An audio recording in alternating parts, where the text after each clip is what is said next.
pour commencer, quand on arrive au labo, on va vérifier deux choses. Le bruit de fond de la salle grâce au contaminomètre. Donc la valeur n'est jamais nulle normalement. Et cela dit, elle ne doit pas être supérieure à 50. Ça voudrait dire qu'il y a peut-être quelque chose de contaminé dans le labo. Deuxième chose qu'on contrôle, c'est l'activimètre, c'est-à-dire le bruit de fond sous la hotte. Si, pareil, hein, il ne faut pas que la valeur soit aberrante. Bon, ici, elle est à 0. Et puisqu'on en est à vérifier le bruit de fond au niveau de l'activimètre, on va sélectionner notre bon radioélément. Donc, vous avez, quand vous commencez, avant de commencer, vous avez un champ absorbant non stérile, 3 compresses pré-imbibées, une seringue avec une aiguille bleue pour prélever, une seringue de 5 cc dans un cache-seringue, une aiguille de rechange, une fiole de sérum physiologique, un flacon un flacon vide qui est censé donc jouer le rôle de votre vecteur, dans un cache-pot plombé. Les bouchons sont déjà désinfectés et vous avez donc 2 gants ainsi que de la solution antiseptique dont vous ne vous servirez pas et un flacon de solution hydroalcoolique que vous utiliserez à la fin. Alors, pour rentrer mon matériel sous la hotte, je vais donc mettre un gant sur ce qui sera ma main chaude. J'ouvre le sas de la hotte avec ma main froide. Je prends la première chose, plus recommandé de commencer par le champ. Je le donne à ma main chaude. Seule la main chaude a le droit d'entrer dans le sas. Je fais pareil avec tous les autres objets.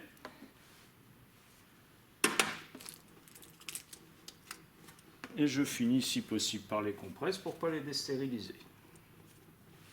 Je referme avec ma main froide et je vérifie devant l'activimètre si ma main chaude n'a pas été contaminée. Alors, je suis sous la hotte maintenant.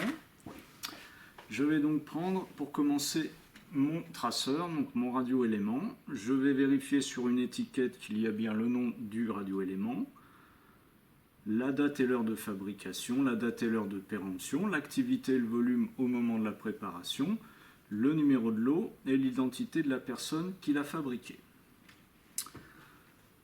Pour commencer, je vais voir si l'activité qui reste dans le flacon est suffisante. Donc je vais d'abord dévisser le bouchon. Je le laisse en place. Je me prends ma pince jaune et je me prépare à enlever le bouchon. Je ne l'enlève que quand je suis prêt. Donc j'appuie bien verticalement sans appuyer sur la pince. Je sors le flacon. Je le mets dans l'activimètre. On m'annonce l'activité qu'il y a dedans. Je le remets vite dans son flacon et je me protège en remettant le bouchon. Je le mets directement à l'envers puisque l'étape d'après, ça va être la désinfection. À ce moment-là, je peux réfléchir à l'activité qu'on m'a donnée et me concentrer pour savoir si cette activité est suffisante.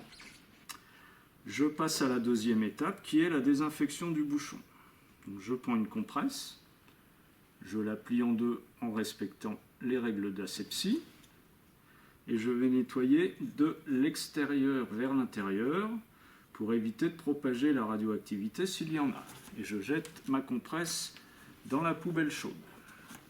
Je prends une deuxième compresse.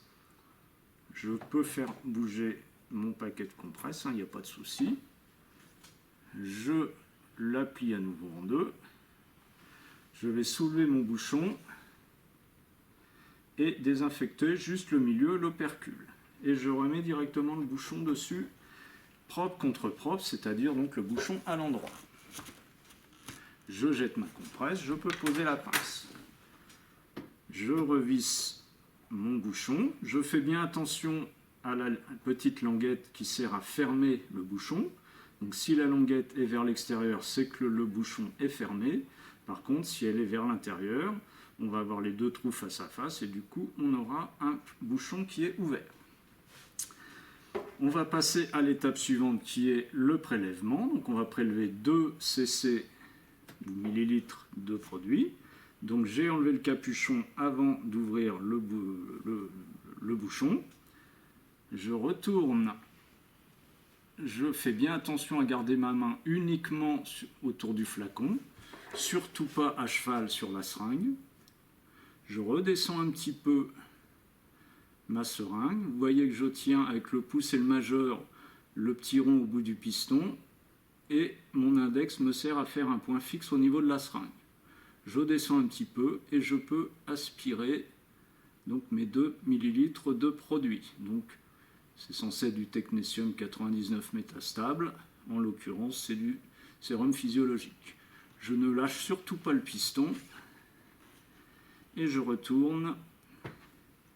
À ce moment-là, je tiens ma seringue, j'aspire un petit peu de gaz et je sors du flacon. Je rebouche rapidement, enfin, je recapuchonne rapidement, je referme mon bouchon et je l'éloigne.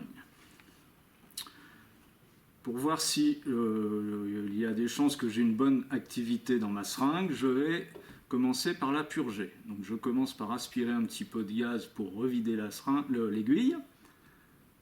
Je purge jusqu'à ce que le produit arrive en sortie de seringue. Donc on ne le fait pas entrer dans l'aiguille. On annonce le volume qu'on a. Là on a légèrement plus de 2 cc, mais c'est pas grave. Donc on va vérifier si ça correspond à l'activité.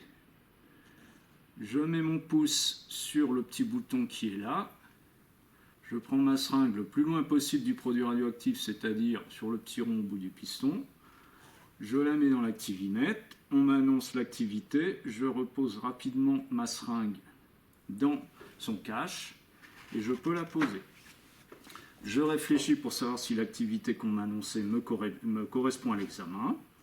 Si c'est le cas, eh ben on va continuer en complétant jusqu'à 5 cc de sérum physiologique. Je le prends. Avec la partie mouillée, je désinfecte des deux côtés. Et avec une partie sèche, j'essuie et je casse le bouchon. Je le jette dans la poubelle froide. Je le mets comme ceci. J'enlève le capuchon. J'essaye de regarder ma seringue le plus horizontale possible. Et là, je complète jusqu'à 5 cc.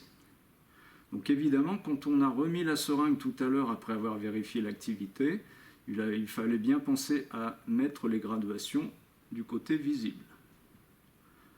Voilà, je suis à 5 cc, je peux m'arrêter.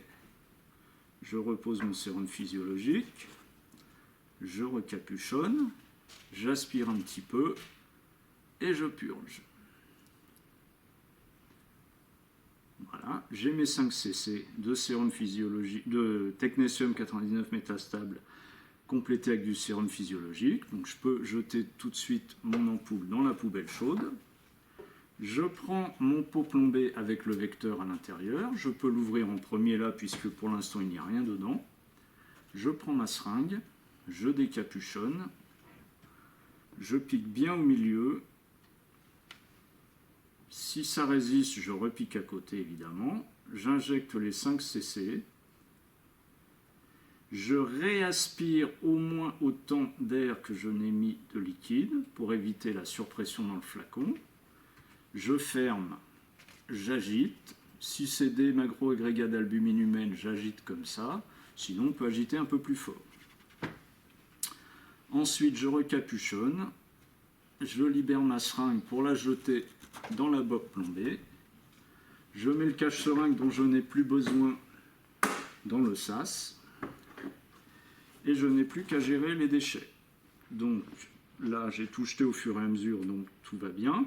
L'aiguille de rechange qui n'a pas servi, on la laisse sous la hotte. On replie les 4 coins du champ en faisant attention de ne pas mettre les mains sur des parties qui éventuellement auraient été mouillées.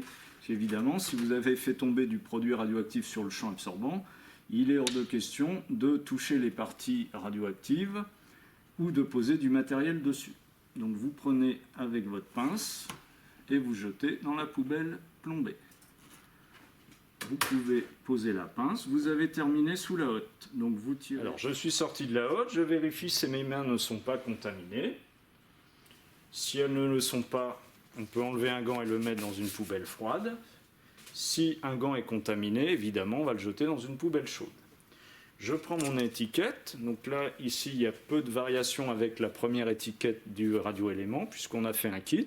On aura donc le nom de notre médicament radiopharmaceutique, l'activité et le volume, la date et l'heure de préparation et la date et l'heure de péremption, les numéros de lot, donc 2 numéros de lot, celui du traceur et celui du vecteur, et enfin mon identité. Je prends mon étiquette, je la mets dans ma main chaude, j'ouvre le sas, je pose l'étiquette pour la coller ultérieurement sur mon kit, je récupère mon cache plombé, je vais le passer devant l'activimètre, le contaminamètre, pardon, donc un petit peu dans tous les sens pour voir s'il est contaminé. S'il n'est pas contaminé, je peux le poser sur la paillasse et on va le désinfecter pour le réutiliser plus tard. S'il est contaminé, il faudra le mettre dans un bain de décontamination, par exemple dans un évier chaud.